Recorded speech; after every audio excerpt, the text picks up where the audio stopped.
Gaza में मचा कत्लेआम, सैकड़ों लोगों को उतारा मौत के घाट।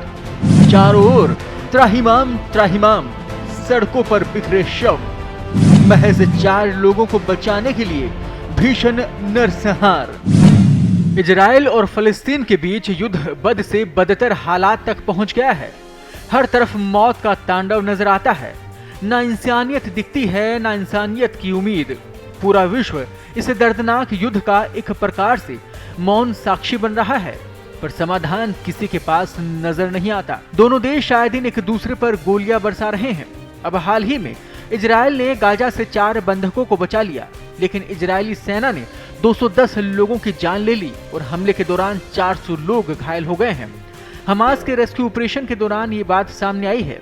रेस्क्यू ऑपरेशन और उसके साथ तेज हवाई हमला मध्य गाजा के अल नुसीरत में हुआ, जो घनी आबादी वाला क्षेत्र है और अक्सर इजराइल और हमास के बीच संघर्ष का क्षेत्र बना रहता है। एक इजरायली सैन्य प्रवक्ता रियर एडमिरल डेनियल हैगर ने कहा कि ऑपरेशन नुसीरात में एक आवासीय पड़ोस के मध्य में हुआ, जहां हमास ने बंधकों को 2 अलग अलग अपार्टमेंट ब्लॉकों में रखा था। हमले के दौरान इजरायली सेना पर भीषण गोलीबारी हुई और उन्होंने आसमान से गोलीबारी करके जवाब दिया। पुलिस के एक बयान में कहा गया कि ऑपरेशन के दौरान एक इजरायली बल कमांडर मारा गया। वहीं गजान के पैरामेडिक्स और निवासियों ने कहा कि हमले में कई लोग मारे गए। बाजार और मस्जिद के आसपास पुरुषों और महिलाओं और बच्चों के क्षत विक्षत शव बिखरे पड़े थे। इजराइल ने बचाए गए बंधकों का नाम नुआ अर्गामानी, अलमोग मीरजान, एंड्री कोजलोव और शलोमी जीव बताया। इजरायली सेना ने कहा कि उन्हें मेडिकल चेकअप के लिए अस्पताल ले जाया गया और अब उनका स्वास्थ्य ठीक है। बता दें कि फलस्तीन संगठन हमास ने इन सभी का हमले के दौरान 7 अक्टूबर में नुआ संगीत समारोह से अपहरण कर लिया था।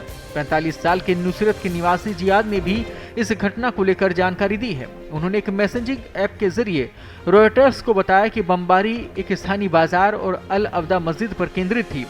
उन्होंने कहा कि 4 लोगों को छुड़ाने के लिए इजराइल ने दर्जनों निर्दोष नागरिकों को मार डाला। आपातकालीन प्रतिक्रिया टीमों ने मृतकों और घायलों को पास के शहर दीर अल बलाह में अस्पताल पहुंचाने की कोशिश की, लेकिन कई शव अभी भी सड़कों पर बिखरे पड़े हैं। और सवाल भी वहीं खड़ा है कि कैसी इंसानियत है और ये कैसा इंसाफ है। आपस की ये लड़ाई इन मासूमों की कब तक जान लेती रहेगी और कब तक विश्व इसका मौन साक्षी बना रहेगा। पत्रिका के लिए कृपाशंकर शर्मा की रिपोर्ट।